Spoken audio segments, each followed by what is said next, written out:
Pastor தெரியும், pastor Don space. அவர் இன்னைக்கு உயிரோடு இல்லை, அமெரிக்காவில் ஊழியம் செய்தவர், நம்ம ஊருக்கு அடிக்கடி வருவார். அவர் ஒரு காரியம் சொன்னார். ஆஸ்திரேலியாவில் இருக்கக்கூடிய பாப்பு நியூ கினியா என்கிற கிராமத்திற்கு அவர் கன்வென்ஷன் நடத்துவதற்காக போனாராம். அந்த கிராமம் வருஷத்துக்கு முன்னால எப்படி இருந்துச்சு தெரியுமா? பாப்பு நியூ கினியா இருக்கிற சுற்றி இருக்கிற எல்லா கிராமத்தில் இருக்கிறவங்க ஆமென் நரமாம்சம் சாப்பிடுகிறவர்கள். இந்த மதர் அம்மா மாதிரி தான் ஒரு 2 அம்மாமார் அந்த கிராமத்துக்கு முதல்ல போய் சுவிசேஷம் அறிவிச்சு சபையை உண்டாக்குனாங்க. அதுக்கப்புறம் கன்வென்ஷனுக்கு இவர் போன ஒரு விசுவாசி வீட்டில், ஒரு காட்டுவாசி விசுவாசி வீட்டில் தங்க வச்சிருக்கிறாங்க.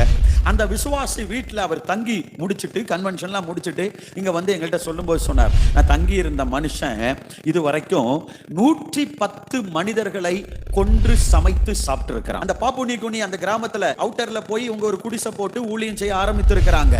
இந்த கிராமத்தில் இருக்கிறவங்க எல்லாம் வில்லு அம்பு எல்லாம் எடுத்துக்கிட்டு அப்படின்னு ஓடுவாங்களாம். இங்க இருந்து அந்த கிராமத்துக்கு ஓடி அங்க இருக்கிற மனிதர்கள் எல்லாம் கொண்டு, கையில கிடைக்கிறவங்க எல்லாம் கொண்டு தோல்ல தூக்கி போட்டுக்கிட்டு இந்த பக்கம் வருவாங்களாம். இந்த இடைப்பட்ட இடத்துல இருக்கிறத தான் சர்ச்சு. இவங்க பாப்பாங்களாம், பயந்து பாப்பாங்களாம், ஜெபம் பண்ணுவாங்களாம்.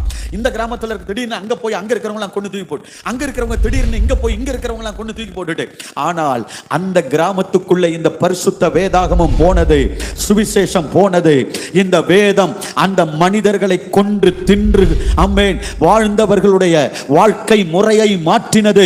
110 பேரை மனிதர்களை கொன்று சாப்பிட்டவன் வீட்டில் இன்றைக்கு ஒரு தேவன் மனிதன் தங்கி பிரசங்கம் பண்ணி இயேசுவை பற்றி அறிவித்து கன்வென்ஷன் நடத்திவிட்டு வருவதற்கு அந்த 110 பேர் ஆமென் கொன்று சாப்பிட்டவன் இவருக்கு பணிவிடை செய்து, இவருக்கு சாப்பாடு போட்டு, இவருக்கு நன்மை செய்து, இவரை பத்திரமாய் அனுப்பக்கூடிய அளவுக்கு ஒரு மனிதனாய் இவனுடைய இருதயத்தை மாற பண்ணினது இந்த பரிசுத்த வேதாகமம் தான்.